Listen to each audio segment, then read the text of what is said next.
I wish so many small businesses knew what I knew. Like if you're a local business, how easy it is to reach everybody in your city. Let's talk about social media advertising in 2020. Why you would want to advertise on social media on Facebook, Instagram, YouTube, and the other channels.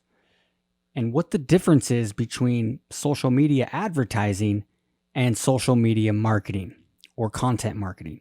That's what we're going to talk about today. Can't wait to get into it. We're going to talk about creating systems that help small businesses to large businesses put the right message in front of their exact ideal target audience, 24 hours a day, 7 days a week, and sort of get off the hamster wheel of posting constant content and just watching it fade away in the news feed 24 hours later and not getting any momentum for the amount of effort that you're putting into your work. So we've got Mondo here and we've got Sunny here. Hey. At the Creative Cabin. Hey, guys. Yeah, it's dark right now. We had a busy day today getting ready for a day and a half intensive. Tomorrow we've got a guy coming in for a day and a half out here to work deep into his business, and we got Mondo. Yeah. And how we doing? Good, man. Super excited to be here. Sweet. Yeah, dude. I'm thankful to have the opportunity to be here today.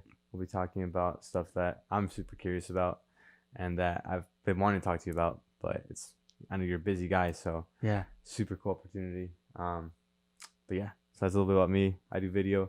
Me and Keith have been working together for a couple of months now, and just super stoked. Yeah. So Mondo, he does social media. He's a videographer, and he's just really creative. And so we met that way on that side of the world. And I said, hey, how awesome would it be for you to be a part of this video / podcast here, so I can kind of be a mentor to you on a lot of these things and let people follow along on the journey. And then me learn from you on some of the creative side and some of the video side as well. And so you're also producing the show, which is pretty cool, and the episodes and the content here. And then we've got Sunny Heron here, and she's also building her own business, Online Sales Funnel Academy. Yeah. And how we doing? Doing good. Thanks for having me, Keith. Today, this is the stuff you got to get first. The problem that I see so many businesses from really successful, like businesses doing $50 million a year, $100 million a year and more. I see them getting this wrong. But I think most of the frustration is the smaller to mid-size entrepreneur in business, from local business to somebody that owns their own, personal training gym, or maybe they sell digital products, or they're a consultant, or they have a hair salon, all across the board. And you have maybe they're a coach or a health and fitness expert. And it's tough because there's so much information out there. And I've been doing this for a long time. And I see so many people out there still today posting content on social media, listening to an expert. They're like, okay, if I post every single day, or if I write an article once a week or 3 times a week, or post 2 videos a week, post on social media multiple times a day, then eventually it's going to start picking up. But then all of a sudden it doesn't. And what people don't realize is that the more people and the more users start to come onto these platforms like Facebook, and now Instagram is becoming as big as Facebook has been over the last few years. What happens is, just a few years ago, you could be a business on Instagram, have a business profile or a personal profile, it doesn't matter, post something, and every single one of your followers would see it. But that doesn't happen anymore because they had to adjust the algorithm because there's more people on the platform. So one thing we know for sure is that all of our customers, if we're a business or potential customers, they're on social. They're on these platforms. Even if they don't use them a lot, like me, I'm not somebody that goes and hangs out on Facebook and Instagram, which is why I got so excited about the ad platforms 7-8 years ago, was because that's just not my personality. I post on my personal profile maybe once every 90 days. Now I should be posting more. And that's one of the things that you and I are talking about, you helping me with, and cutting up this content. So we can be posting more, but my personality, it's like, man, if I could have a system where all those people that are my perfect potential customers would just see my videos every single day, and I only make one video maybe every couple months, to me, that's a lot easier, right? Yeah, most definitely. Than making a video making a post once a week and then just posting it and then watching it die down 24 hours later, be gone, and getting like a couple hundred impressions, right? And then it's gone, and then it goes away. So the thing is that Facebook and Instagram, they know that if they have a lot of users on their platform, they win because they make their money from advertising. Okay. But if the users go away, if they turn into MySpace, what happens to the advertising dollars? Goes away. Gone, yeah. So the way I like to explain it is that the social media platforms, whether it's Facebook, Instagram, TikTok, Snapchat, it doesn't matter. LinkedIn, YouTube, number one priority is always the users. And the users, we have to look at that like it's an online party. It's a social network. So it's where people are hanging out. So we have to talk to people like we would in real life. We'll get to that in a little bit here, how to actually talk to people and how to set up systems and how to get, get a positive return on your investment, but also how to build your brand and build goodwill and make it feel like that you're creating lots of content. Like, so when people are seeing my videos and I'm getting like I get these notifications from the platform every day, and it's like 98,000 people saw your videos yesterday or 180,000 people saw your posts. That's pretty cool, right? And that's like small budget in a lot of cases. Some people, sometimes it's we're in a big campaign. We've got, you got 1.2 million people saw your ads. That's common as well. So that's not from posting 20 times a day.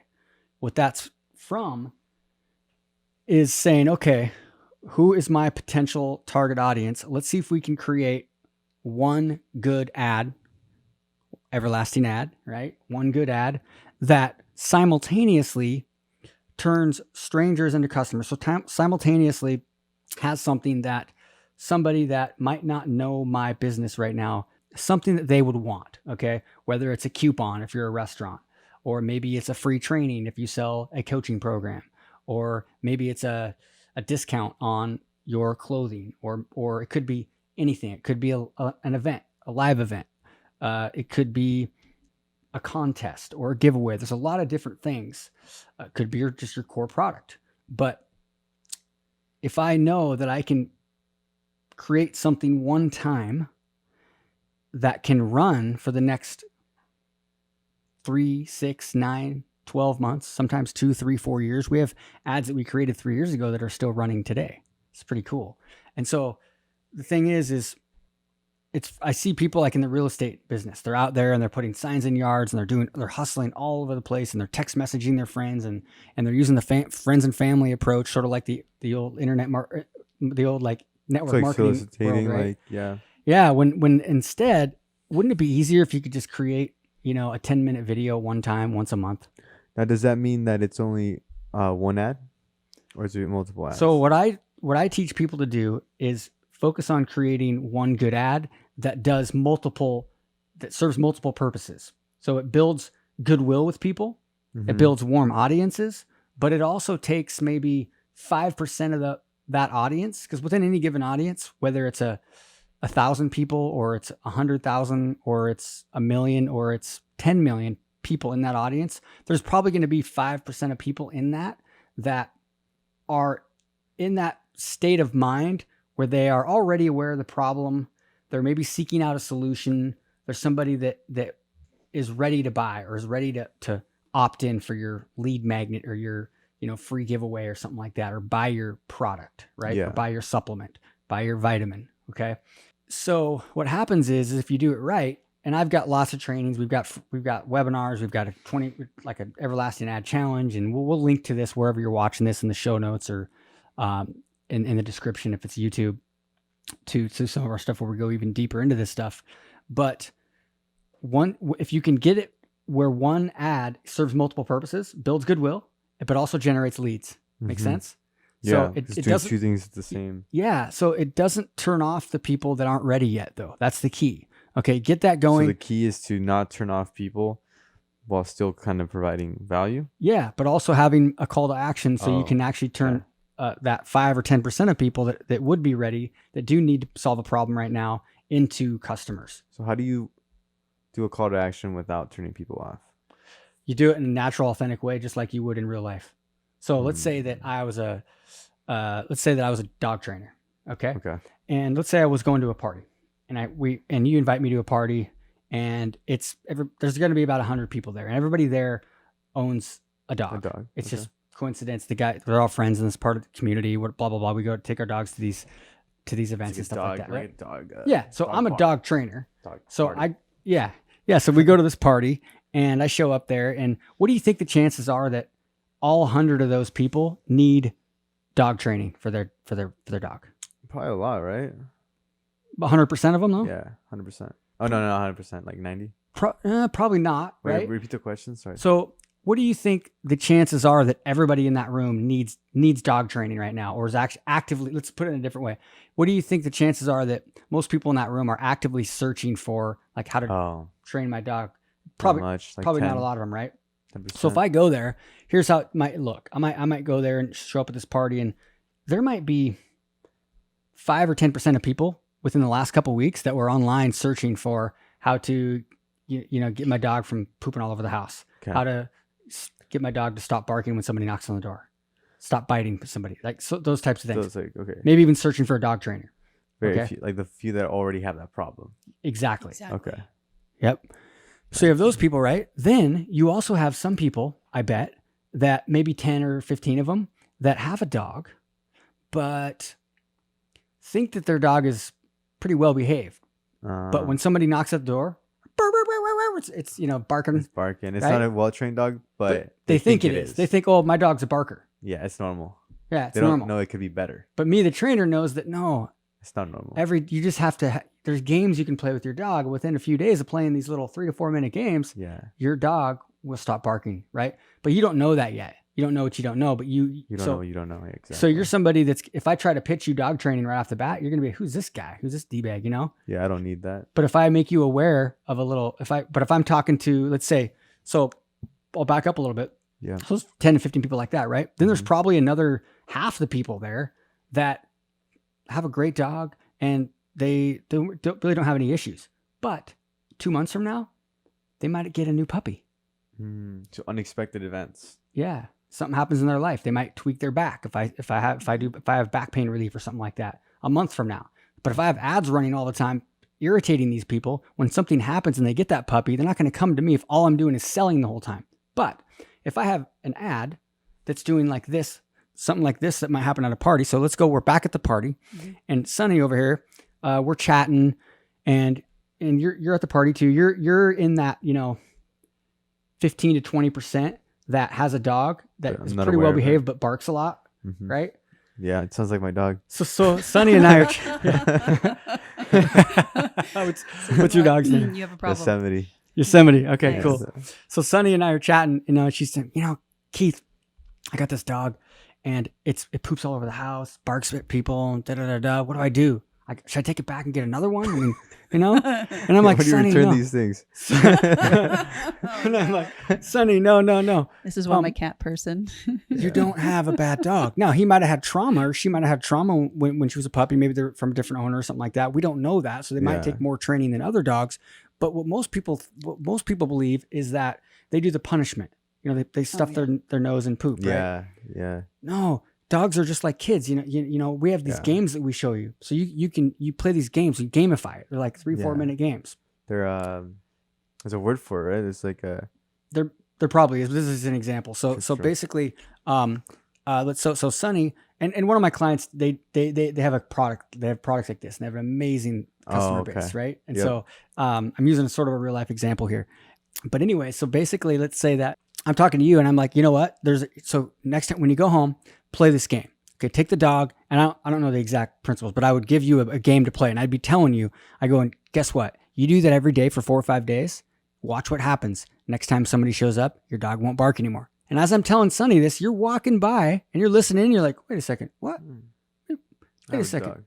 And you come over here and you're like, what's hey, this? Mondo. So then I start explaining to you the thing, right? So Sonny's already ready. She's already like, I'm like, by the way, Sonny, I've got on my web, I've got a free DVD, or I've got a free training. You can go check it out. I've got like 6 or 7 other games you can go have, or it's like $19. I might say I've got like a $6.95. I've got a DVD. I've got a free, and I go through like 4 or 5 or 6 of these games. Go check it out. Okay. that's how you do it in the real world, right? And I would be, that's oh, not salesy. Yeah, you Yeah, don't it's want to. very You don't want to helpful. be that Thank guy you. that's pushing. No, like, but it people's came products. out naturally through the conversation. Right. And then you came along and you heard that too. And you're like, what? Maybe I'll check these guys out a little bit. Mm-hmm. Maybe I'll watch the rest of that video Yeah. or go check out their website. Which happens especially when you're Mhm. like, when it's something that's relatable and you do hear a conversation and it's relevant. Like, for example, with the whole situation of the podcast that we were having, right? For me, as soon as anyone mentioned podcast, I was like, wanting to pick their brain, because That's called the reticular activator. yeah, because it was constantly like, and before that, it wasn't like a relevant thing. It's top of mind now, and it wasn't It's before. Top of mind, exactly. It's like when you get a car, that you get a unique kind of car, and this happens, Oh yeah, right? And then you don't notice them at all. All of a sudden, you get this car, or you get a Jeep, and all of a sudden you realize that everybody in the world has a Jeep. That's a Jeep. And then it's a Jeep thing. That's a whole other thing because they're waving at each other, right? Yeah. But like then you start noticing that type of thing, and that's the podcast. It's the same thing. And so if you do a good job with your ads, what happens is Sunny's in the 5 or 10%. She's going to take action that first time. Cold audience, boom. She clicks the link. She goes and opts in. She goes and buys my product straight away because we absolutely take people straight to sales pages. But in order to do that, you gotta tell stories. You gotta give value. And then, hey, if you wanted my product, you can. And if you don't, that's okay. Because what happens is when you do it this way and you're giving value and you're giving aha moments. Yeah. So what I did there with Sunny, we're getting a little bit deeper too into the actual strategy, but I think that's fine. Because this is the key. If you can get one good ad, then you can build out the complexity later. Yeah. Everybody wants to build complex funnels and all these cold audience stuff and then retarget them, but then they don't want to actually tell the right story the first time. And so then nothing actually works. You're just pouring good money after bad. But if you get this right and you create something that gives an aha moment. So I gave her that game, right? Yeah. And she's like, oh, it's awesome. So guess what happens? Let's say that she wants to tell her friend about that. So she leaves the party. What do you think she's going to do when she goes and you're at work the next day with one of your friends that has a dog? Do you think you're going to tell her that same story Yeah. about that game? Absolutely. Yeah. Of course you are, because that's life. People, it's relevant. you want to It's tell helpful. somebody something that you don't think they already know, right? Yeah. So what do you think happens on the internet? Same thing. They tag their friends Yeah. or they share it Or they save it. or they save it. Mhm. Now they save it, which is like the best thing. And you know what happens when somebody shares or saves your post that's an ad or they tag a friend? That sends these signals to the algorithm that says, guess what? People like this post. And the algorithm, Facebook, Google, they reward us with much cheaper clicks, much cheaper views. That's why some people get average less than 1 penny per video view. Yeah. And I know somebody else in the same exact industry that might get charged 20, 25 cents per video view. Wow.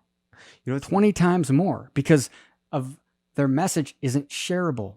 It's Yeah. not, they're not tagging their friends. It's not making the news feed a better experience for the user. That's what Facebook and Instagram want. They want their ads to make it a better experience because what happens if the users are ticked off? There's too many annoying ads. people are gonna leave. They leave. Yep. They lose. That's it.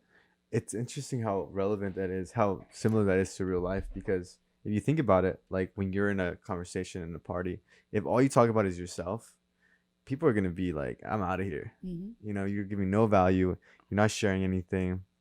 People don't want to hang around you. Right. But when you're actually giving people value, you're talking about interesting things, you're interested in them, you're going to start attracting more people and people are going to want to hang out with you. Exactly. People are going to come. People are going to be like, oh, that guy's super cool. You should go talk to him. And it's like, it's literally the same thing.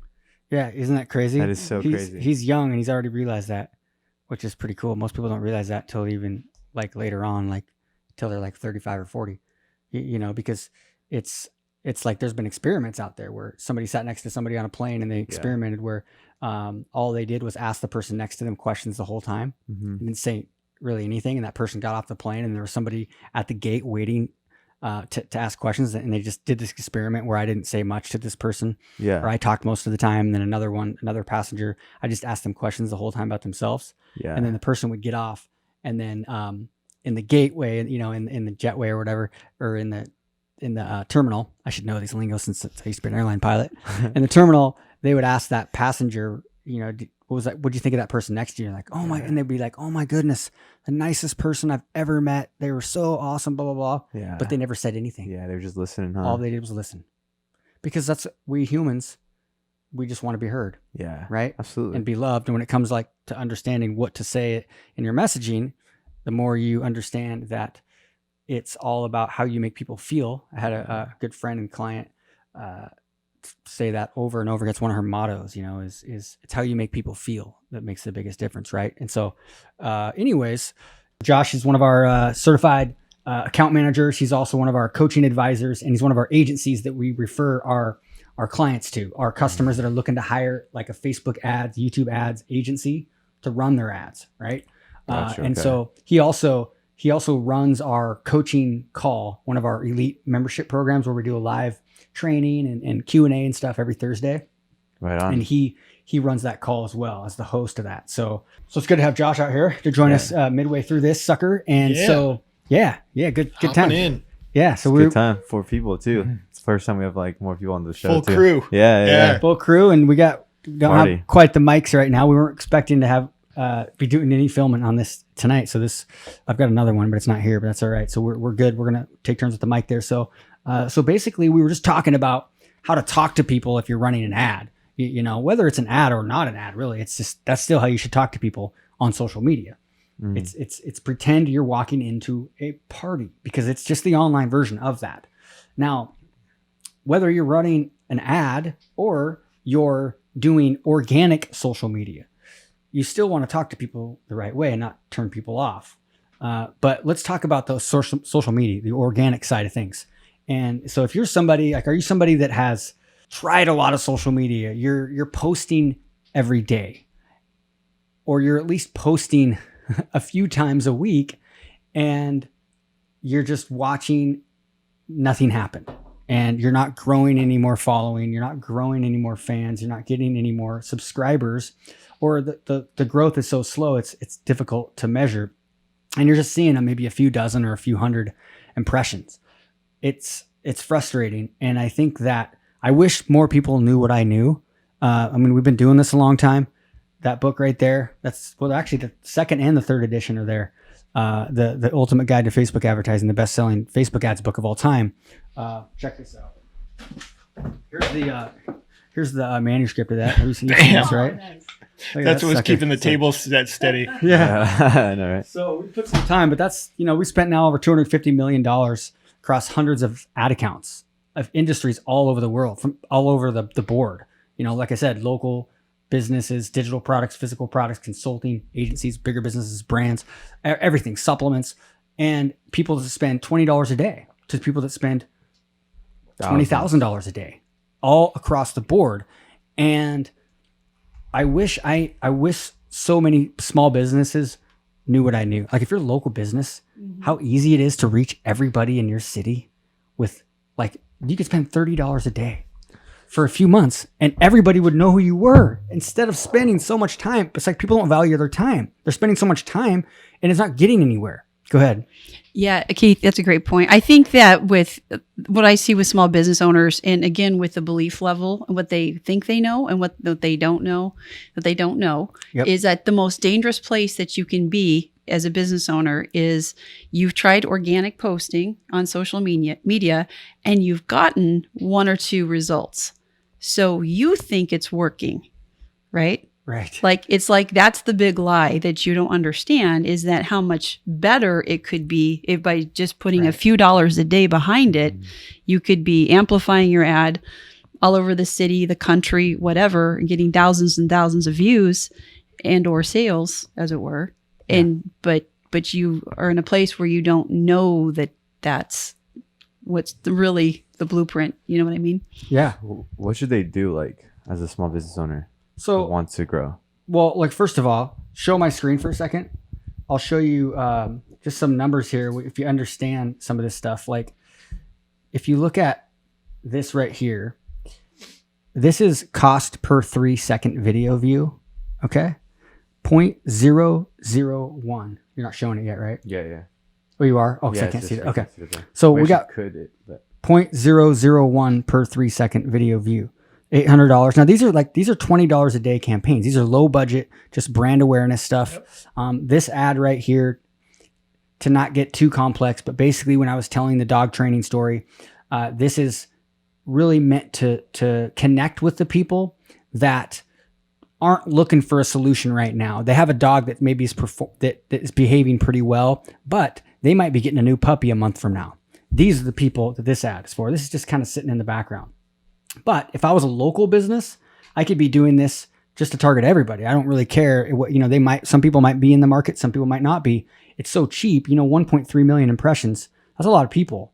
And so that's more of a brand awareness one. But here's another one here. You've got 29,000 post engagements. This is Sterling, another one of our coaching advisors over at Dominate Web Media. And he's on our live calls a lot. And he's also one of the agencies that we refer clients to. We only refer clients, like people that wants to hire somebody to run their ads. We only refer people that we know and trust and have vetted. And we've gone through all of our training. And also we know they're good at running ads. But anyway, Sterling's doing this stuff too. Look at this, dude. 0.002. So that's 1/5 of 1 penny. And the last one I showed, that's 1/10 of 1 penny per view. Not 1 penny per view, but 1/5 or 1/10 of 1 penny. So this is 1/5 of 1 penny per engagement for people who click like or share it or tag a friend or save it. So you're talking 29,000 people who've engaged for $54. Now, this guy's selling products. This guy has products that he sells. But look at the brand awareness that's happening. Look at how many hundreds of thousands of people are seeing his messaging, his videos, his written posts, his content every day from 6 a.m. to midnight to 4 a.m., 5 a.m., 6 a.m. the next day, every single day. That's one of the things that, the lowest hanging fruit, I think, when we talk about local is going after everybody and letting them raise their hands rather than trying when a local business, I think most of us who started in this started local and then worked our way kind of out of local at some point. Yep. But what we would do is we just blanket an entire area. When a local business owner would ask me, like, who should we target? I would say everybody. And then we would see who engaged with the content based on video views, liking, comments, all that. And then we would put a more specific message to them. So it's just put goodwill in the bank, put that good education, helpful tip message out there to people, and then see who engages. And then if they engage, be like, by the way, would you be interested in offer XYZ, right? Yeah, real estate's a perfect example. Like if you sell something expensive or an auto dealership or something or mortgage. Yeah. So do something once. If you want to do more social, more power to you, because if you have a system in place, like if you had an ad system, like say you have one good ad running at least, that's building goodwill and also generating some leads, then you can go put more time into posting on content and doing organic social media, because that will help everything. But most people are putting all their effort into that, but they don't have an actual system in place. So they're spinning their wheels and they're getting they don't realize they're getting 1/100th of the reach and the impact and the effort for their time they're putting in than they could if they just knew how to do this stuff. It's just it's crazy. But local, quick tip, if you are a local business, back to piggyback on what Josh was saying, targeting, if you're going to target people, it doesn't really matter what industry you're in. People all the time ask, what should my targeting be? How big of an audience should I use? Should I use lookalike audiences? And with local, we always recommend going broad. Start out broad. Don't be afraid to test some other interests that maybe are a little bit smaller audiences, but within a local market, even if you're in a city like Seattle or even LA, it's which considered a big city, for the algorithm and the platform, the ad platforms, it's actually considered a very small audience. And so you can reach a lot of those people. Yeah, easily. Back in the days of local, when we were doing it, I would love it if they were from a big centralized city. When somebody was kind of off the beaten path, it was a lot harder. Not enough volume. Yeah. So we needed, it was just kind of a trickle. We needed more of it sprang through the hose in a way that would give us at least some decent impressions. And when it's that small, it's so hard. Makes sense, because even Seattle's population isn't even 1 million. Yeah, there's more than 1 million people around, but the actual population is maybe a little less or around that. 700, 800,000, I think. Yeah. My question would be how far would people drive? Yeah. How far would they drive to your med spa? How can we get them? And I would make it as big as possible. I wanted the big net. And the thing is when you're targeting broad like that, it starts out broad, but once you start to get action and activity on your ads. So let's say you do have a med spa and your goal is to get people to come in. Maybe you have some kind of an offer or a coupon or something, and so you're getting people. You're actually tracking conversions. So every time somebody asks for a coupon or downloads a coupon or something like that, or comments on your post or calls the number, you're able to track that. So every time you get one person to convert into want your coupon or want your free pass, then the algorithms is looking at that person's 400, 500, 600,000 data points and saying, okay, let's go out and look for other people within that audience that have similar interests, website browsing behavior, income, all those things. And so it starts to narrow down the target audience as you get more actions. Now, if let's say you're saying, hey, I want to optimize on video views. I just want to build brand awareness long-term. I'm selling real estate. I know a lot of people aren't going to be looking to buy a house for 6 months, and I want to just spend $10 a day, and I want to get those, less than 1 penny per view, and I'm just going to let it run. In that case, if you're optimizing on video views, then those data points add up even faster, because let's say I'm starting broad, I'm targeting 1 million people in the Seattle area, or let's say I'm targeting 10 million people in the US or something, a pretty broad audience. The algorithm is going to start optimizing for video views in that case. So the people that are watching longer portions of that video, it's going to add up fast, right? When you're talking about less than 1 penny per view, Goes quick. Yeah, it right? goes quick. You get thousands of views per day.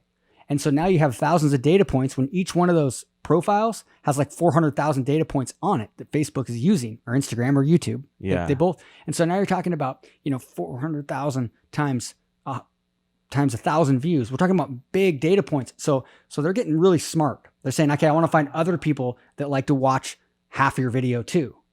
Got it. Makes sense? So like when people are doing a broad reach and they're going, like, let's say different states in that case, the main goal is to collect data, to collect patterns in people. Yeah. So that way you can actually target in your area Yeah. on a more niche. Because I have actually seen ads where like it'll be a local business, but it'll be like in Idaho or something, or like far. And I'm like, So they screwed something up there if that's the case, but that's okay. they shouldn't be targeting out of their state. The broader you go, though, like through copy, not to change the subject, but through copy also, you can get people to raise their hand, and so you could have a pretty broad targeting, but through messaging, you can make people raise their hand, and then once they raise their hand, it's like it's on. Now the offer goes in front of them, and that plays into both what Keith was talking about with organic. We typically, like, again, my brain's so trained not to think organic anymore. It's that organic is just part one of a 2-step process, which is part one, put good stuff out there. Part two, sell to the people that engage with that good stuff, and ideally to the right people. But, And when we say organic marketing, organic content marketing, organic social media, what that means is I put a post on my profile, on my personal profile or my business profile, and then see what happens. That's organic. No ads, It's- nothing, right? Yeah, there's no just a ads raw behind it. post. Organic is basically non-advertising. So, and the thing is, the reason why organic marketing sucks so much compared to paid advertising, but can work really well when they're working together simultaneously. So if you have the machine already, now put more effort into creating organic content and it will make a big difference. But part of the reason why is because there's so many more people in the newsfeed, like we were talking about before. And so what happens is the algorithms have to prioritize what's most important to people. So if I'm scrolling Facebook, who do I want to see? Do I want to see my best friend or my son or my niece or my nephew or my grandparents? Or do I want to see a business if I had to choose? Your son, family, Of course, right? right? Yeah. So when you're now the ads, they're going to show up anyways because you're paying for it. Yeah. So, but when you're talking about an organic post from my, let's say, Dominate Web Media Facebook page or my Keith Krance business profile, business page, we have a business page for my name and we have a personal profile, but let's say the business page or the Instagram profile, that's a business profile. When you post on there, you might get, well, actually the numbers are Facebook, the average business page gets about 6% engagement. So about 6% of your fans are going to see that post. And on right now, according in late 2019, 2020, the numbers, they're always delayed about a year, but they're saying around like 23 to 29% engagement on an Instagram post. But I know it's lower now because those numbers are already like in the last 6 months, it's gone way down. 23 of like your following, or Yeah. But what I know, those numbers are probably lower already. but like of your following, Of your following. so if you have like 1,000, maybe 23% of Yeah, it 1,000. might get 230 people, right? Oh, okay. Yeah. So you have 10,000. Yep. And these are from studies and I can't remember which, but I've got these on some, keynotes and stuff we do. But basically, guess what? 4 years ago, Facebook was the same way. Now it's at 6%. Instagram's going that way because there's way more people. So they have to figure more, out who's supply, going to huh? get the impressions. And we have to give it to the profiles, the people, their friends and family first, and then businesses come in second. It's just how it works. That's why so many people are starting to jump to the ad platforms. The problem is they're jumping into the ad platforms and then they're running freaking sales focused ads. They're not building value. They're not creating ads. They're creating advertising. They're not creating content that's valuable that somebody would want to share, but also maybe has a call to action on it. Yeah. Right. Well, I think it's also because when you think of like advertising, you think of like that typical cheesy like sales pitch, Yeah. like that we've all been programmed to. So it's like Do when you you have ask, this problem? yeah, Yeah. like you know what I mean. Like Are you I think, tired in the morning? yeah, like do you have back pain? I have back pain.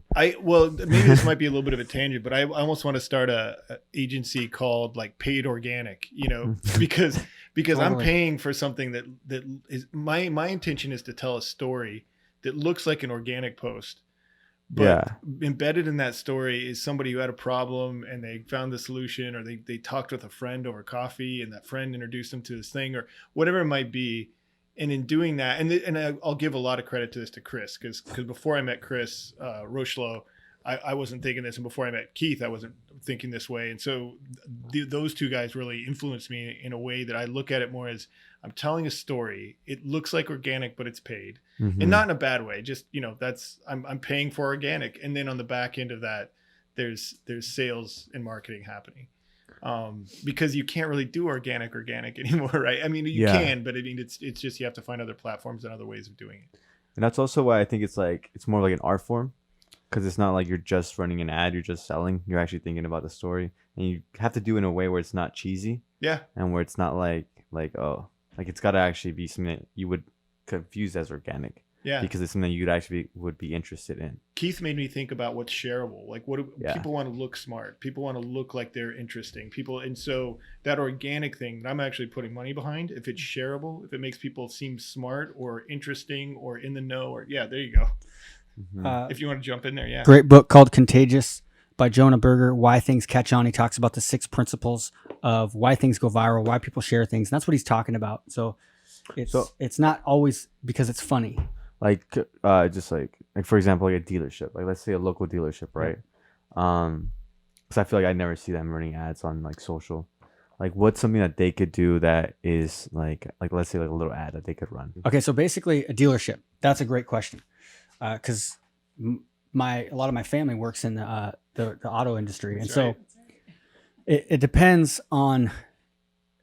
But I don't they're not clients of mine. We keep business separate, even though I see a lot of opportunity for them. Because it kind of depends on the personality. So I always, what's the personality of the brand? So one of my students, and he's come out into a couple of our intensives as well. He owns a Dodge dealership in Canada, and he's got some young guys, and they create content. So they'll do content like teaching people cool stuff about trucks. Yep. They're up in Edmonton area, and so what they'll do is they're not posting like every single day, but they'll create a cool piece of content around something that is the truck related, or how to really, if you're gonna get bigger size tires and a lift kit, this is the right way to do it. Or they'll highlight something that's cool, and they'll just post it. They'll boost it. It's a brand awareness campaign, and I'm going to draw this out here, how to set this stuff up the right way. But it's just building goodwill and kind of your personality. So when people think of that Dodge dealership, they think, oh, these guys give value. Or they're a little bit funny. They're they're kind of funny, but they're also just down to earth. And now there's a couple different things. Number one is that a lot of it depends on your personality of the brand. So another one, like a friend of mine is a car salesman, and he's super creative, and he does these viral videos. His name's Aaron Mayer, and he does the funniest videos you've ever seen. And I wish he was like scripting videos for us, and he's done some stuff where they act it all out and they plan it all out. And it's like they write the script and they act it. And like they did Baby Got Back, a video with the Baby Got Back soundtrack. And it was so freaking funny. It went viral on a local level because he posted it on his personal profile. It got like 10,000 views, right? But they're not taking any of that, putting it on their business page and running ads to it. So if that video that kind of went viral locally was on their business page and spent $10 a day, if they were spending $10 a day on that video the last 6 months, they would have 1.5 million views locally. Because they got 10,000. And they're in a small town. And that small town would be talking about him as the Baby Got Back dealership, and people would be coming in to check out their stuff. And it doesn't matter if it's just one guy from the dealership, because people have a picture in their mind. They're funny. Yeah. They laugh at themselves as salesmen. They laugh at themselves now. They have a unique situation. Most dealerships can't do that. Now, the other thing is, so something like that you can do, and that would be your like branding. You're always running. You're not trying to get them in. But then if you have something like that running where you give them value or it's funny, then guess what happens when you have a tent sale or you have a big promotion? You have something where you have a tent sale, you have an event, you're having people come in, you're giving away prizes. You can run ads to everybody in your markets, and you're going to have a lot of warm audiences, especially from video ads. If you're running video ads, your warm audiences that you can retarget build up way faster because you're getting like, less than 10 cents per video view instead of having to pay $1 or $2 per click. So you're getting 10 times the warm audience build up that way. And so when you have a promotion, Gary Vee talks about this a lot, right? Give value. And that stuff, you're just giving value and entertainment. You're not asking for anything.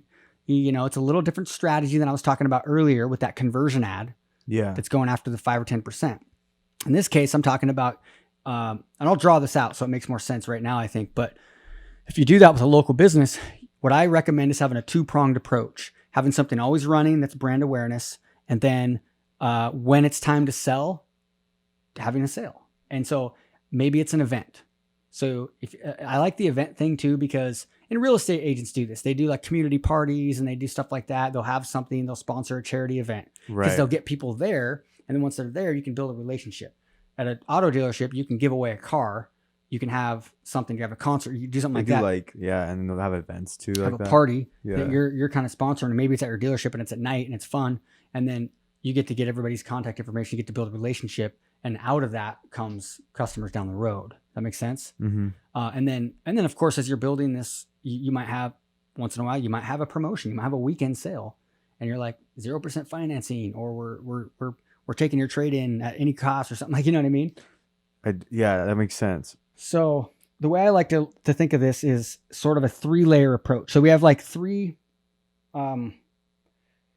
types of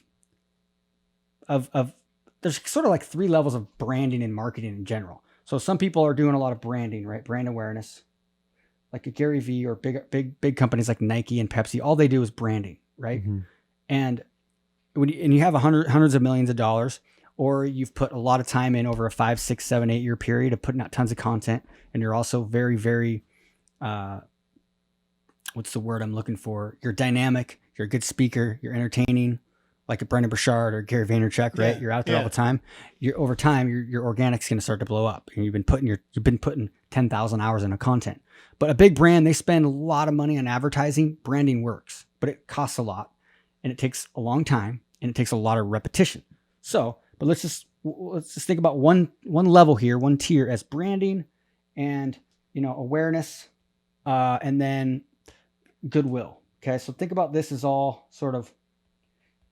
That's one strategy. Now, we have we call it a social scaling system, and we end up running all of these simultaneously. But what I'm going to tell you is I'm going to show you like the 3 major tiers of marketing and advertising, but I don't want you going and doing it all at once. We're actually going to show you the whole thing, and then I'll show you the best way to win big. We're going to go back to that everlasting ad strategy that I talked about earlier with the dog training. Okay. So, but we have branding, awareness, and goodwill. And with these kind of ads, we're not asking for a call to action. We're not giving value and then saying, hey, go buy my stuff, right? We're just giving value, or we're entertaining, or we're talking about our philosophy in general. So we can make a, connection with people at the heart level, right? Because we want to make deep connections with people consciously and subconsciously.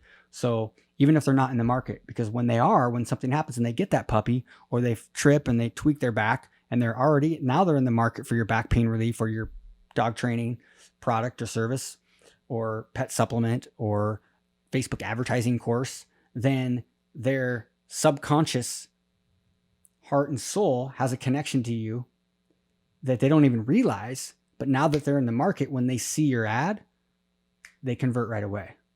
It's sort of like when you walk into a room. Have you ever walked into a room and met somebody and shook their hand, and something you just felt off a little bit? Like you didn't really trust them. You don't really know why. Or you don't really like vibe with them, like them. Yeah, that's your sixth sense. We all have it. You and I talk about energy, vibration of this planet all the time. All four of us do. Yep. That's our side passion. We'll have content around that as well on this channel.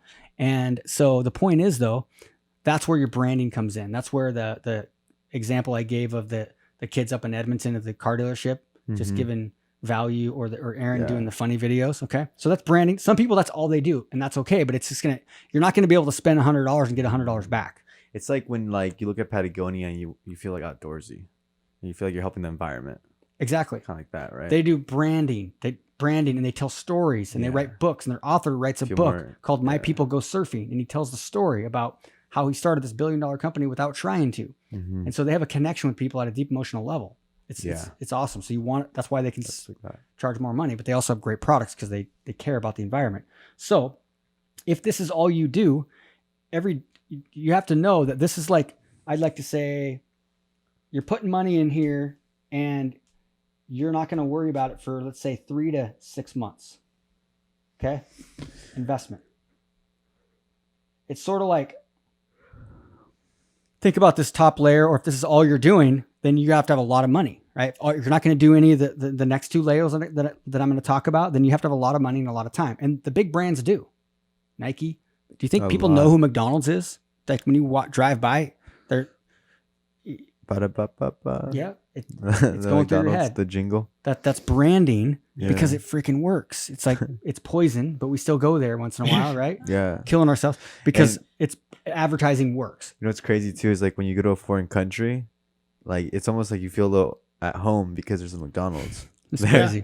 Yeah, like it's weird. Oh, thank God. Yeah, it's like a little bit of that. That's like, marketing. That's brand advertising, and it's the best there is if you have the time and the money. But most people don't. And if you're a small business, I don't expect you to. That's why we don't start there, but we make that small part and check how this works. It's pretty cool.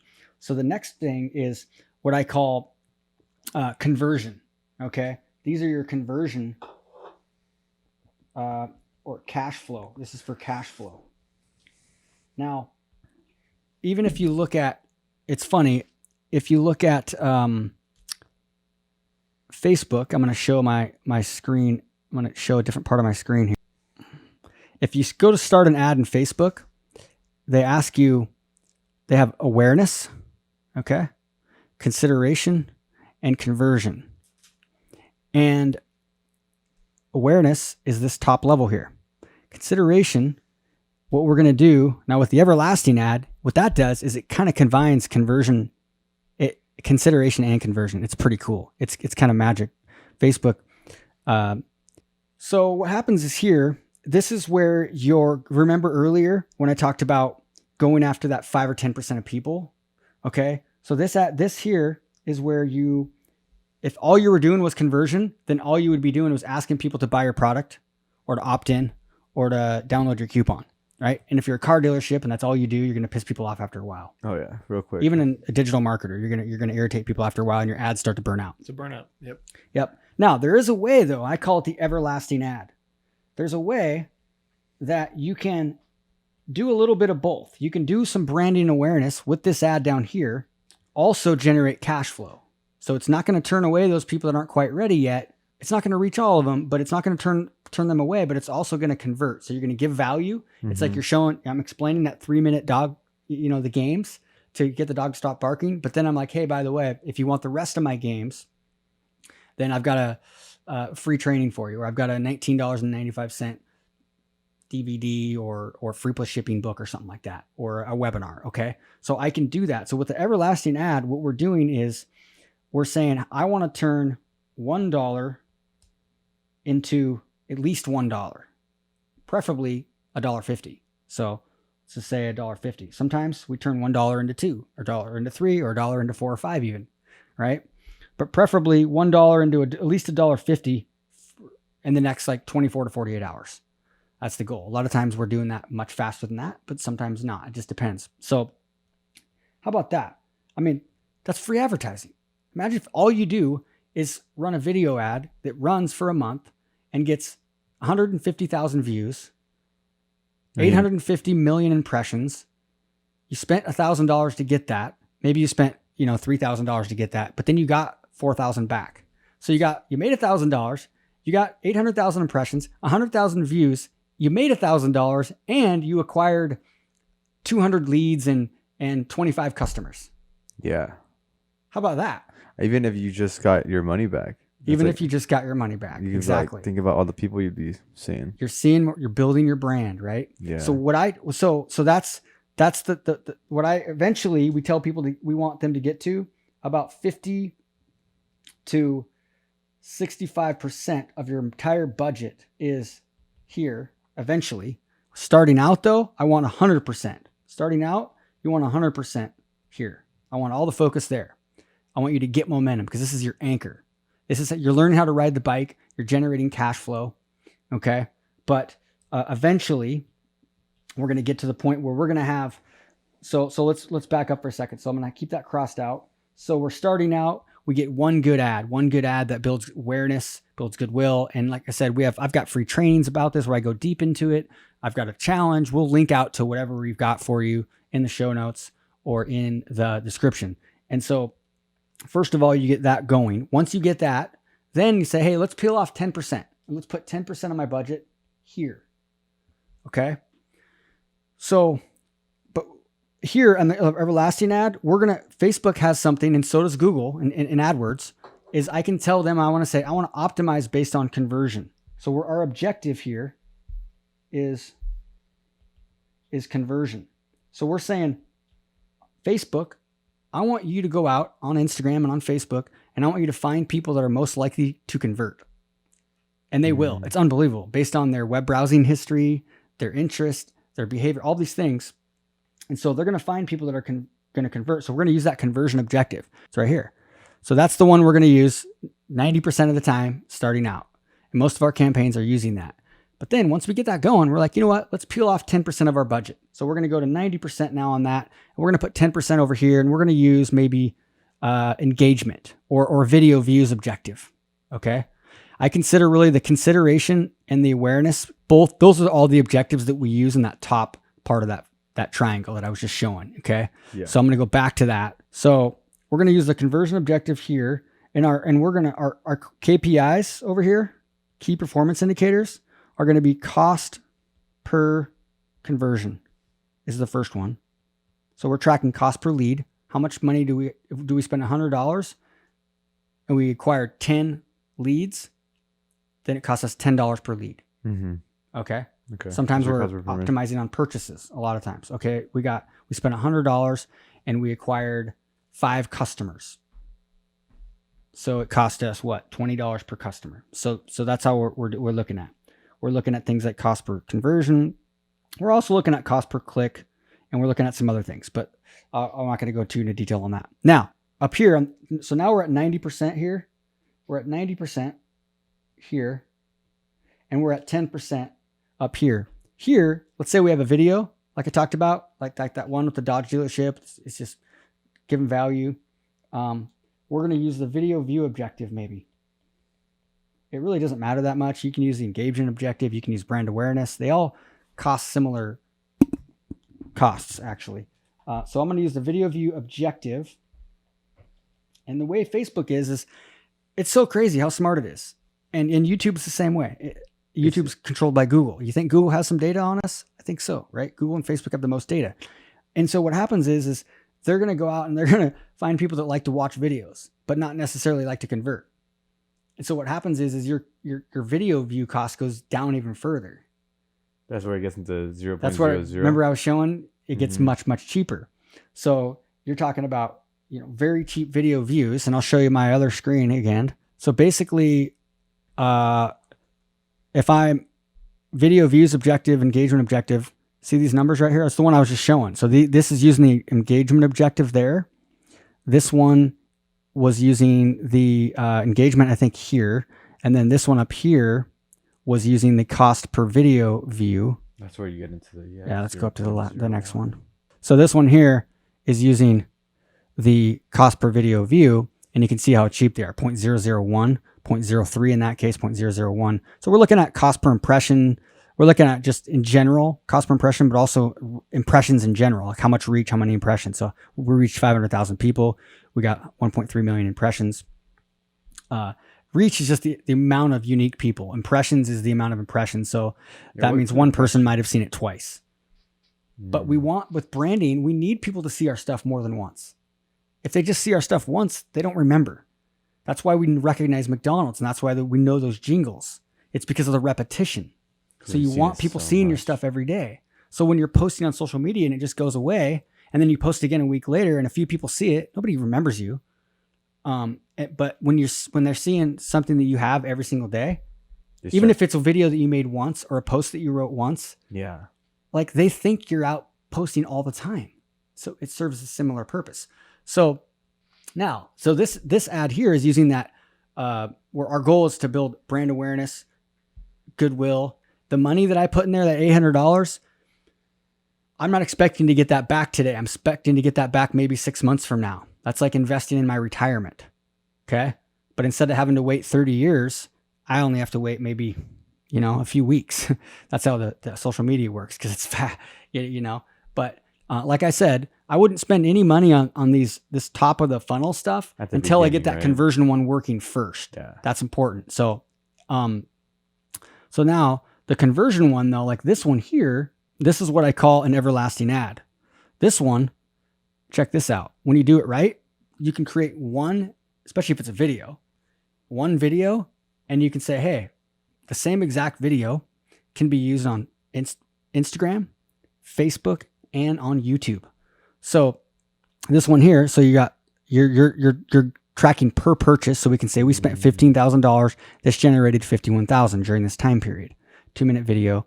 Okay. Now this is an image ad. This is something we add later, but so basically we can look, the numbers that we're looking at are cost per purchase, return on ad spend.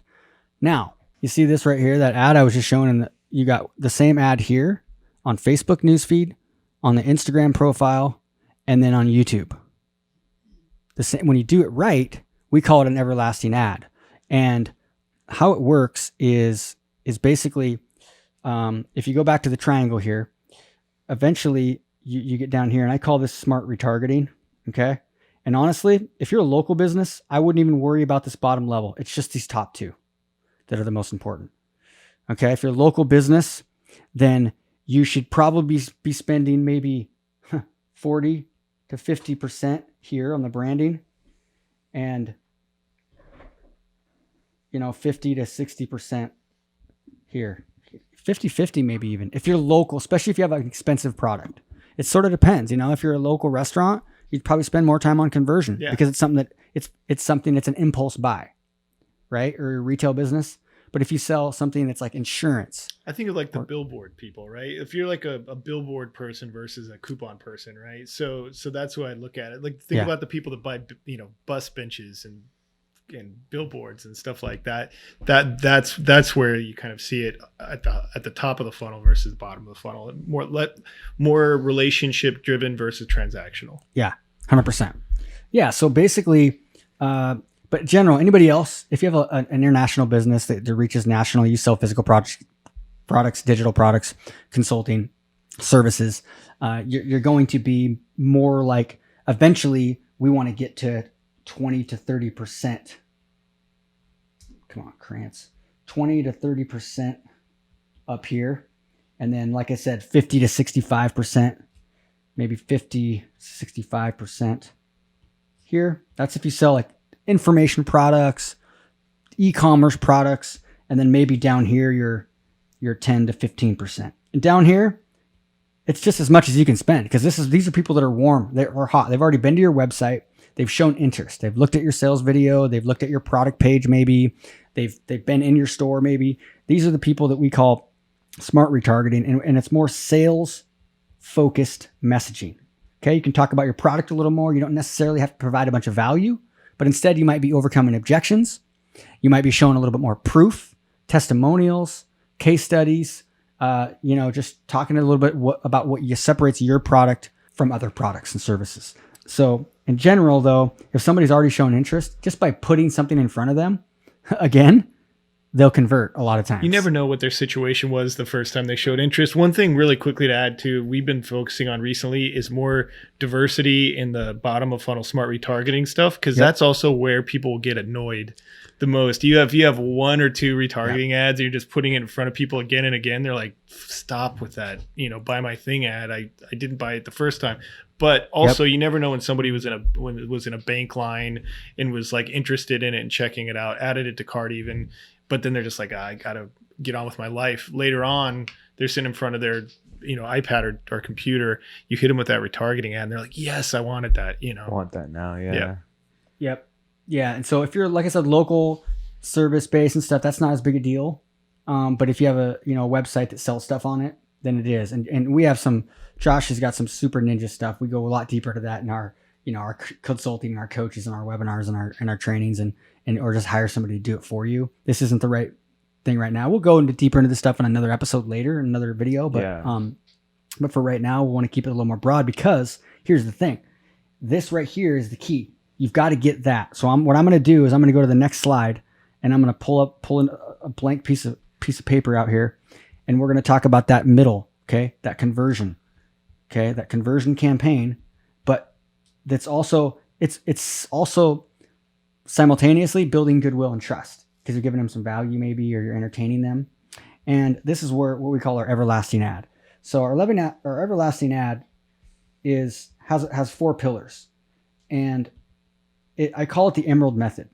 So it's called the Emerald method because what it does, emerald is color green, and it's like Seattle is the Emerald City, and it represents renewable energy and an evergreen. And that's what happens when you get it right. The algorithms on Facebook and YouTube, they just put it up in the jet stream, and your stuff is so cheap. You get those less than 1 penny views, you're getting customers. And so it runs for a long period of time. So it feels like it's free, right? Because it's paying for itself. Yeah. That's why I call it the Emerald method. And there's 4 pillars. Okay. One of them is, so it's 4 pillars. One is where you're asking somebody, you're giving them a specific call to action. Okay. You're building up desire with your ad, and then you're asking them to take action. Okay. And then the other pillar is, let's see here, see if I can do this. The other pillar is going to be, let's call it content marketing. So that's like social media, right? That's like you're creating content that's valuable for people. Great book called Utility, Youtility. Jay Baer, I read this several years back, talking about creating content. You start to build up trust. You start to build up search engine optimization, stuff like that. But content marketing is part of the pillars. Is that kind of like providing things that are helpful? Right? Yes. Okay. Yep. And then they start to see you as an authority in your space. Gotcha. Right? Like That's he's what the Gary guy. Vee does at the best. He's the best at it. Yeah. Massive content, right? Yeah, it makes sense. So when he sells something, he's got so much value already built up. He just says, go buy my shoes. You will buy it. Yeah. Because he's doing all content. He's not doing any selling at all. So he's doing really all branding and content. Okay. Now, another one is branding. Okay. Branding, let's call it branding or brand advertising, brand marketing. That's like you talked about a little bit earlier. It's what you stand for. Nike honors great athletes. Mm-hmm. Okay. Yeah, 100%. The Apple is Creative. Creative. Minimalist. Think different. Minimalist. Okay. But it's also branding and content marketing and goodwill. They kind of overlap a lot, right? Because if you're giving high quality content, you're teaching people, you're giving value, or you're entertaining, that's building brand. But really at a deeper level, you're connecting with people at a subconscious level, right? You know what's interesting too is like when they give you stuff like that, you feel like you want to get back. Because they're constantly giving you free stuff. It's called the Law of Reciprocity. Yeah, you feel like you like owe them something. Yep. Because they're like super, like they've just been so helpful. Yeah. Like that's the least I could do. One of my favorite stories, I think it was in Utility, was like a toilet paper brand had an app that showed you where the clean bathrooms were or something like that. And just because you trusted them to find a bathroom, a public restroom nearby, they're like, I'm going to buy Charmin. You know, like they help me out in a pinch. Yeah, absolutely. So pretty funny. And again, you can map that over anything anybody does. Do you know the Guinness Book of World Records? You know, right? Everybody knows that. You know who You know who Guinness is? No. It's Guinness the beer. I was just about to say it's the beer, but it started in Europe. Yeah. It's because they would put these world records and stuff on the tables, Yeah. and they would just build brand awareness that way. I didn't know that. I didn't know Yes. that either. And same with Yeah, that's crazy. there's another big one. My mind just went Kind of blank. makes sense. It's like a drink. Where else do you hear Drinking book. Guinness too? Yeah. Like, there's the only two Guinnesses anywhere. Yeah, Right? it's- Yeah, and that's how they started. It was like That's a good trivia, beer trivia. Like people would like their, That's a good conversation starter. Next time I go to the bar, I'm gonna say, hey, you know where this name came from? Yep. You know? Yeah. There's another one that I'm blanking on, but okay. So the fourth pillar here, and is going to be viral. It's called viral marketing or viral video marketing, because you can do this without video, but if you do, then you can't get in YouTube. But a lot of times we teach people write an epic ad created by Chris Rushlow, one of our awesome advisors and partners as well. But a lot of times you can take that written ad on Facebook or Instagram, and then you can use that as basically your outline or script for a video Absolutely. that works perfect on YouTube. So the fourth one is we got the viral video marketing. So here's the thing that I talked about the book. I mentioned the book Contagious before. One of my favorite books. The 6 principles to why things catch on and why people share things. And a lot of them are because it's sort of like gossip, right? People want to share things that they feel like somebody else doesn't already know. Yeah. And they also want to just share things because it makes them feel good. So it's crazy. I show a video a lot of times of the 6 principles, social currency, trick things that make people look good to talk about, things that are cued by the social environment. Basically, it's like current events, emotion. Obviously, we share things that we feel. Public. It's somebody else does something, you do something, and then you got practical value. We like to share things that are useful and valuable, and then stories, of course, right? I like the 2 red ones, those, because people don't think about those. They think about how it has to be funny or super emotional, but no, it's shareable if you're just providing value or giving somebody an aha moment. So Buffer did an awesome article in 2019, analyzing all of the posts on Facebook and which ones were the most viral, which ones were the most engaging. And out of them, it was crazy. Number 1 was very, very awe-inspiring by Jay Shetty. But number 2 was just a simple video. In fact, out of the top 10, I analyzed them, kind of using the 6 principles that he talks about here and the emotions as well in that book. Only 1 video in the top 10 was funny. Number 8 right here. This dog one. 3 of them, 3 out of the top 6 were just providing practical value. Okay. And this is number 2. Check this sucker out. There's no sound. So, it's like a kind of a funky music, and then there's no talking or anything. It's just a simple video, and it's like giving aha moments. So real quick, like, who knew that putting celery in a loaf of bread would like Get rid of mold. get rid of mold, Yeah. Now that's hard to say they would sell that, but a couple of these, like for example, the milk one, they show how to get rid of spoiled milk or how to keep milk from getting spoiled. And Or this could be like an apartment community for new people that just moved into their house.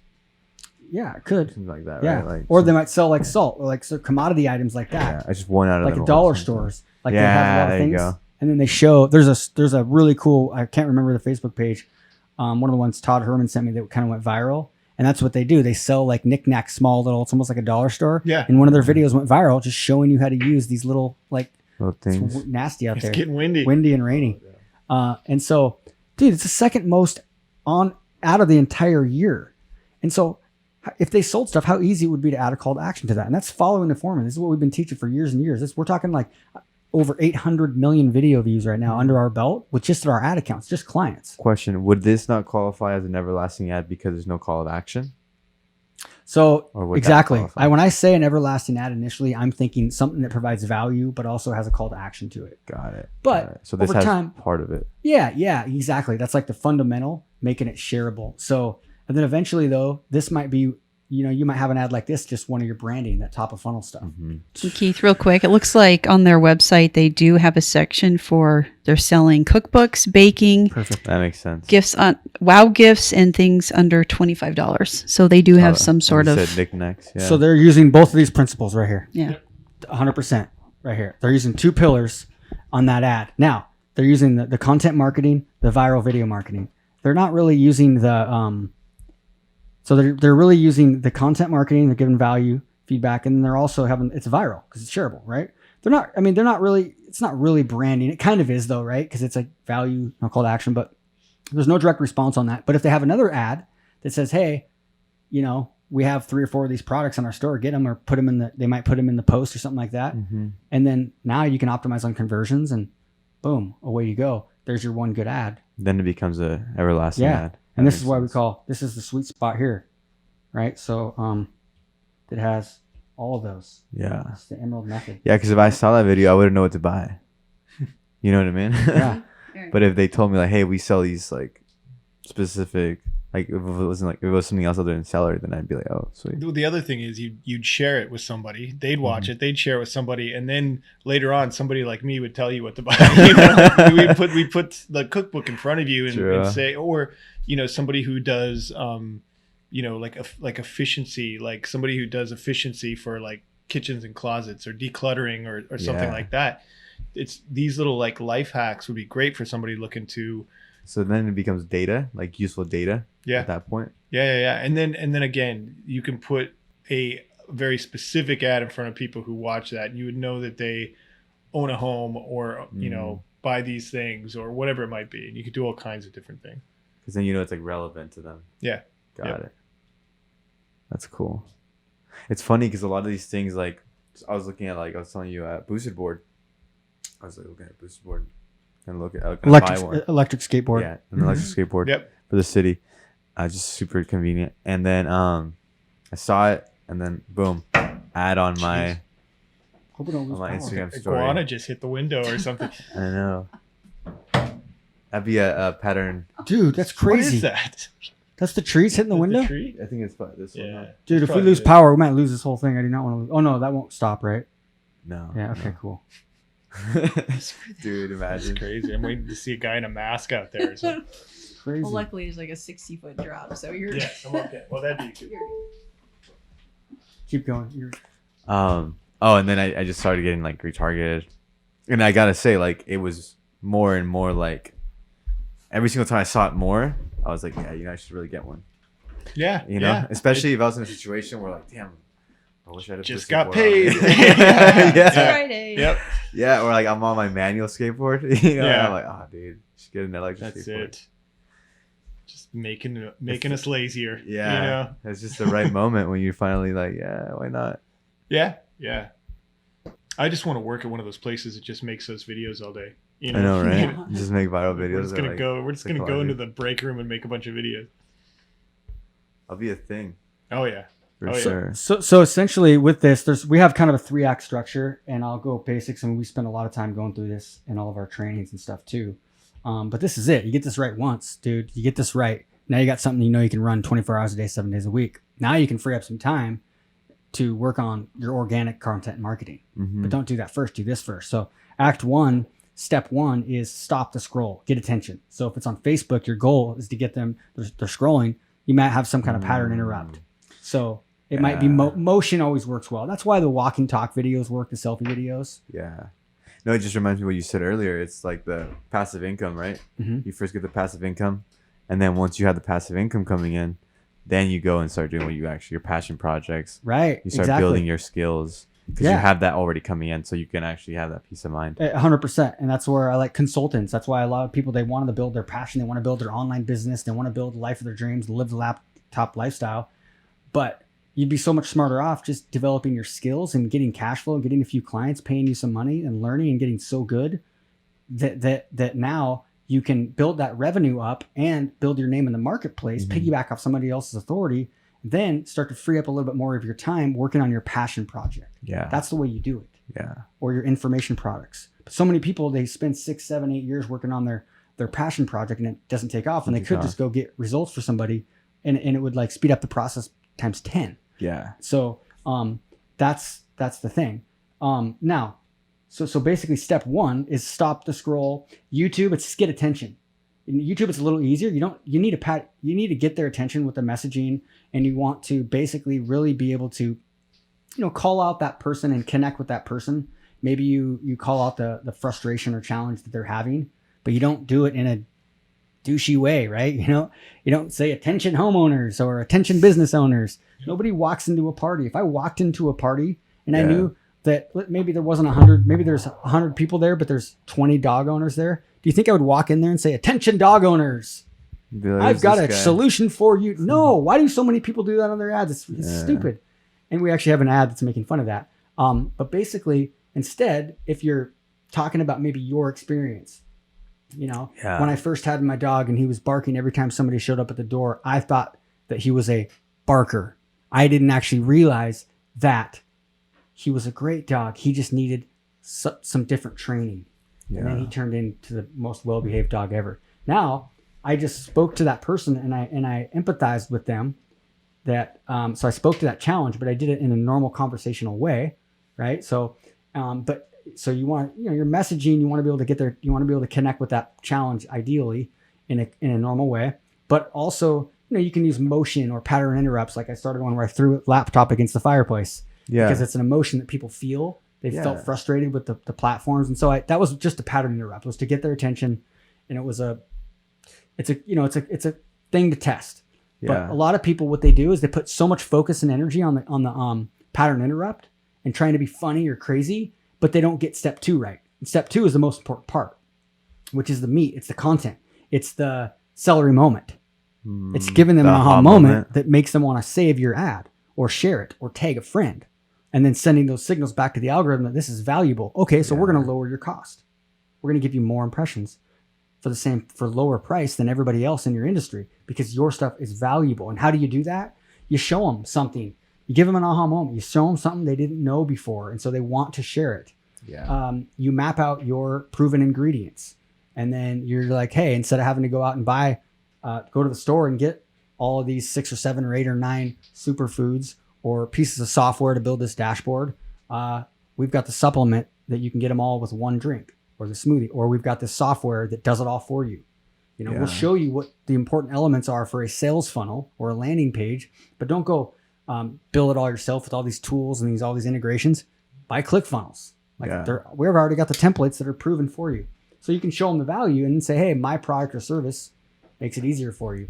Show somebody the best angles for photography or the best way to shoot a video if you're trying to get more customers at your barbershop. But hey, and then show them how to do it. Show them the aha moments, and then let them know that you've got a service that'll do it for you as well, right? So that's the meat. That's like the value, huh? Yeah, the value there. And then you might have a soft, subtle, natural call to action, but you're still giving value. So the point is that if you have something where somebody gets value from that or is entertained by that, even if they're not ready to buy yet, then you win. Because remember, they might get a puppy 2 months from now, and then they'll be in your market. But it's not just building trust with them and not turning them off. It's also scoring those points with the algorithm. And you're getting a lower cost. It drives your cost down. Yeah.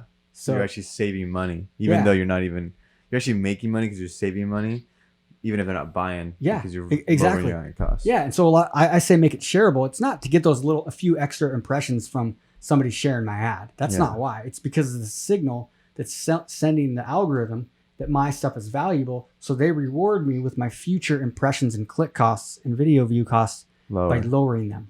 Yeah. That's what most people that do organic marketing don't realize. It's like you're not going against the tide. You're going with it. It's like trying to go up a river. You're getting up. I call it the algorithm. I call it the jet stream. Yeah, exactly. And it's been called that back in the day for the AdWords display. You get in the jet stream. Makes sense. Plus my former career as an airline pilot. So Act 3 is the call to action, CTA. And a lot of times, if it's a longer form piece of content, like a lot of the best videos that we've had are 15 minutes long. Can't run those on Instagram yet, but they sometimes can crush it on Facebook and YouTube. And so if you have a longer video, you might have, an earlier call to action where I was giving you some value. Remember I was talking about the game. I might be like, hey, I've got a free DVD or where you can go and get the rest of them if you want. But anyway, when you're doing this game, make sure that you do it every day for at least a week. And so, I might have a call to action midway through that. But if it's a 90-second video, then I'll probably won't have a call to action till the end. And it's just the natural next step. It's not hard. It's not, there's some strategy around it, but in general, that's how that works. So that everlasting ad, that core ad that goes here, sometimes it is right, is your conversion ad. Okay. You're optimizing on conversions. If you go back to Facebook here, that's going to be optimized on conversions, and you're going to start there. If you're just starting out, I would put 100% of my budget there. I want to make sure to get that right. Most people, they're like, oh, I want to do brand awareness and I want to retarget them, and then I want to have retargeting to people that watch my video and all this stuff. Yeah. But they're all focused on all the tech stuff and making it over complex and overcomplicated instead of actually spending some time and creating something that's natural and authentic and valuable and shareable. Put more time into that in your messaging and using dialogue, conversational messaging, those types of things. Yeah. I like how it's broken down into a more simple way. Because like I feel like when you go onto this for the first time, there's just so many options. And it's like shiny objects. You know, it's like the paradox of choice where you have so many choices you don't even know what to do. Yep. You end up just doing a random one. So that's like that's like a big, we went through a lot there. Like that was a lot, That was a big one. That was a big one. do you have any questions so far of like the whole, like, I just can't, reiterate it enough is focus on that machine. And a lot of times too, is like, we didn't talk a lot about offers on this, Yeah. but you've got to have something that we talked a little bit about it. Your offer is the thing that people are coming to get. So they see your ad and you have a call to action, like go opt in for my free report or free cheat sheet, or go get a free coupon for a free appetizer. Okay. The offer is what they're going to get in exchange for maybe their information, or for $10, or maybe it's your main product. If that's, maybe you sell a physical product, sweaters or supplements. And so that in that case, your offer might be your product. Yeah. And so there's ideally, you've got to have something that let's put it this way. The more you're asking somebody to do, the more upfront selling and more relationship building you need. So if you're selling $100 product, then you're going to have to run video ads and long copy ads, and you're going to have to tell a really good story, because most people aren't going to go buy a $100 product if they don't know you already. Yeah. But if you do a really good job, you'll get 2 or 3% of people that will, right? Yeah. But a lot of times it's having that. If you're in a national type of business, ideally, if you can have something like a low price product, so like maybe you have a free plus shipping free book, and they just pay for shipping. So you can tell the algorithm to say, hey, I want you to go out and optimize for customers. Yeah. And then maybe after they buy that book, you sell a $300 product, or you have a webinar that sells a $1,000 product.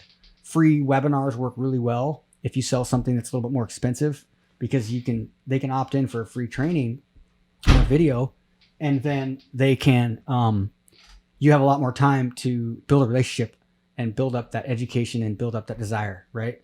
That's a whole getting into the sales funnel world. But if you're like a local business, you want to have something very enticing to get them in. And then you have to have people at the store or at the office that know can how to convert them into it, customers. close it. You have to. Yeah. So if you're selling something like real estate or something that's more expensive, you might not really have much of an offer, except maybe you do an event. Maybe you do a really cool party every quarter. That's an offer, because you can run ads to an event that happens on a certain date. Yeah. Absolutely. So I try to tell people that try to do something that's unique to your personality, not what everybody else in your industry is doing. Do something that you enjoy. And so, but that's. And offers could be like a whole topic in itself, right? Yeah. I mean, it- that's usually where we find the most, a lot of times when somebody's not having success. They struggle with the offer. The offer can be a really nuanced thing, or it can be a really simple, direct thing. But if you're off and your message and your offer are off, then you're 1,000 feet from gold. But if you're able to map those things together in a way that makes sense for people, and they used to say trust, but I like how Keith says the heart. You kind of earn their kind of from the heart stuff. That intuitive, like, I can trust these people, I know these people, I like these people. That's where, if you can match your offer with that, put that goodwill in the bank, depending on how big the offer is. And basically, I love the way that Keith talks about that. Like, you might have to do these, 8 things to be able to request somebody to buy something of this value or invest in something of this value. And I'm sure that that's probably a topic for another call. But I think if you think of it that way, putting an investment in the bank that's going to pay out later with a sale, that's a really smart way to look at it. And again, the offer, I think you could have a whole long form conversation about offer and talk about some cool offers that are out there and crazy stuff. Yeah. If you sell digital products like information, like courses and stuff, the best thing is a webinar or a low priced, like under $10. Those are the best. It's even better than like a simple lead magnet. If you have a simple lead magnet, it's probably going to take longer to break even on your money. Yeah. But if you can optimize on customers, now you've got customers coming in, and so. But if you sell $1,000 program, then I would start with a webinar because it's free. They can opt in, or maybe you're charged for people to charge a low amount, like an impulse buy, to get into that webinar. Which is the more $10 one. Yeah. And then now they're getting a training that you say, hey, I've got this training that we usually charge $200 for. Maybe you do it. Maybe it's something you've done live in person, like a 2-hour, presentation. Like maybe you're a real estate agent and you're teaching, you're trying to recruit other agents. And so you've got this 2-hour session that you normally do of how to grow your real estate business. Yep. And then you take that and you make that an online presentation and you charge somebody $20 to watch it. And then out of that, you end up recruiting a bunch of agents into your office, right? Yeah. So that's one way. There's if you sell physical products, the best way to do it is to find your physical product that you sell the most of. Something that's easiest to sell, the lowest price ideally, but the most popular, right? Something that's so you can hopefully go out and sell that to somebody who's never met you before, to some cold audiences. Yeah. But when you have something where you sell physical products, that's where the longer term branding and the content marketing does come in to be a super crucial factor, but it takes time. It's a balance, but that's why we like to work closely with people, customers. And in terms of like, that's why people come out here for these intensives and these 12-person intensives, or even like a one-on-one like this guy's coming out that we're doing tomorrow, because there's so many subtle nuances. Yeah. And then we've worked with so many different industries over the last few years. You can get like really nitty gritty too. Yeah. Into the offer and the details and the little things. Yeah. There's like an exponential effectiveness, efficiency of working with somebody just around a table like this versus anything else that you can do. Yeah, absolutely. I mean, if you think about it, if your goal, if you're acquire, let's say you're optimizing on leads and it's costing you $15 to acquire a lead. Yeah. Somebody to watch your webinar or to download your white paper. If you adjust that a little bit, make it more tangible, make it feel like they're getting something out of it. They're getting a resource, and it's just more desirable. And now you get twice as many people that land on that page to opt in. So instead of costing you $15 per opt-in or registration or lead, it costs you $7.50. Yeah. Now for the same $1,000 you spend on the ad platform, you got twice as many customers, and you're able to brand yourself twice as much. Yeah. It's a big difference. And we see it all, because a lot of times we'll cut conversions. We'll double or triple the conversions on a landing page. So it cuts our cost to acquire that customer in half or more sometimes. A lot of times. Yeah. But a lot of times it's the messaging that does it, because if the people from Facebook or from YouTube are coming much cheaper too, it's costing us 20 cents a click to get them there instead of $1.50 per click or $5 per click, like a lot of people are paying. You go through so much money. Yeah, dude, it's like, crazy. And we see you got like the smartest, some of the best direct response marketers on the planet, because I've worked with all the biggest names in the industry over the years. Yeah, and we see it all the time. They'll have a really good sales funnel, but they're getting $4, $5 clicks coming to their website because they're doing hypey direct response, transactional stuff, transactional copywriting. Yep. Pain. We're gonna solve your problem, and there's no heart. There's no value. There's no like connection. They're just trying to build up that desire and infuse fear when they should be just trying to build a connection and give value, make it shareable, but also say we've got a way to solve your problem as well if you want. Make sense? So it's like what I think you say that, or like small hinges swing big doors. Yep, I love that saying. Little like details. They huge doors. So and they compound too. A really good video with some amazing copy cuts your click cost by half, which doubles your profitability like that. And those things are things that we try to keep our fingers on the pulse of so much. But also there's great ways to, I won't go too deep into that. I'll just say that there's really interesting ways to tell a story versus try to sell something. Yes. And Absolutely. that's where all my interest is right now. And that's storytelling. We go so deep into that in all of our programs and stuff, some of our other videos. So if you're watching this right now, what I want you to do is to look at what you're doing. Are you running ads at all? Are you just hustling and grinding on the content marketing side? If you're not running ads, go and see, what can I do? Let's test out something. Let's get in there and test it out, and build a system so that's working 24 hours a day, 7 days a week. So it's like cloning yourself, and it's like having your best salesperson and your best brand ambassador showing up at parties and social events all over the world. Definitely. That's what happens. So do that. And then if you're somebody that's already ran ads and you've tried it and just not having the results you want, go back to the drawing board and like tell some better stories. Connect with people at a deep emotional level. Do some research. Like what works on YouTube. A lot of times our best video ads were already on YouTube because they made it with the end customer and value in mind first. And then we just turned it into an ad. We Facebookize it. We're making them without even realizing, huh? Yeah. Yep. So you'll find that you might have a YouTube video for your organic YouTube that might be your best YouTube ad. That's Actually, funny. it's crazy, isn't it?